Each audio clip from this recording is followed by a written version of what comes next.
வீட்டிலையே எப்படி நெய் ரெடி பண்ணலான்னு பார்க்கலாம். அதுக்கு வந்து பாலோட ஆடையை நான் ஒரு 10 டேஸாக ஆடையை மட்டும் கலெக்ட் பண்ணி நல்லா ஃப்ரீசரில் வச்சுக்கிட்டேன். அப்போ தான் அது கெட்டு போகாது. நீங்கள் ஃப்ரீசரில் வச்சதுக்கப்புறம் எடுத்துக்கோங்க. எடுத்து அதில் வந்து நார்மல் வாட்டர் போட்டுட்டு ஐஸ் போட்டுக்கணும். ஐஸ் போட்டு நல்லா பீட் பண்ணிக்கணும். எந்த அளவுக்கு பீட் பண்ணணும்னா அதோட வெண்ணெய் வந்து திரண்டு வரணும்.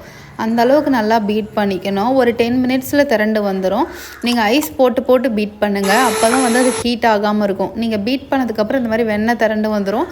அப்புறம் அந்த வெண்ணெயை வந்து அப்படியே நம்ம எடுத்துக்கலாம். கொஞ்சம் அப்படியே நம்ம கை வச்சே எடுத்துக்கலாம். அப்படியே அழகாக உங்களுக்கு திரண்டு வரும். அந்த தண்ணி மட்டும் கொஞ்சம் ஜில்லுன்னு இருக்க மாதிரி பார்த்துக்கோங்க. அடுத்தது எடுத்த வெண்ணெயை அப்படியே நம்ம நார்மல் வாட்டரில் போடக்கூடாது. மெல்ட் ஆகிறதுக்கு சான்சஸ் இருக்கும்.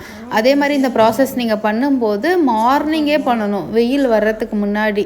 அதாவது ஒரு 6 மணிக்கே நீங்கள் பண்ணுங்கள். அதுக்கு மேலே பண்ணாதீங்க. அப்புறம் வந்து திரும்ப இந்த வெண்ணெயை எடுத்து இதுவுமே ஐஸ் வாட்டரில் தான் போடணும், நார்மல் வாட்டரில் போடக்கூடாது.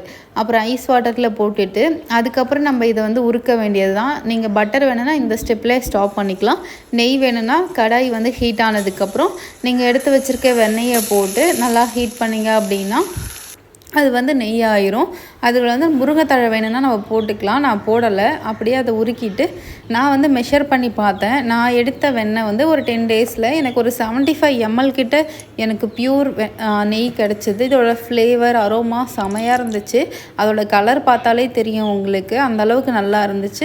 உங்ககிட்ட பீட்டர் இல்லை அப்படின்னா நீங்கள் மிக்சியை யூஸ் பண்ணிக்கலாம். மிக்சி ஜாரில் போட்டு சேம் ப்ராசஸ் தான். பட் பல்ஸ் மோடில் நீங்கள் பீட் பண்ணும்போது வெண்ணெய் ஈஸியாக திரண்டு வந்துடும். பீட்டரில் தான் பண்ணணும் அப்படின்ற அவசியம் இல்லை. நீங்கள் வந்து நார்மலாகவே மிக்சி ஜார்லேயுமே இந்த ப்ராசஸை நீங்கள் ட்ரை பண்ணலாம்.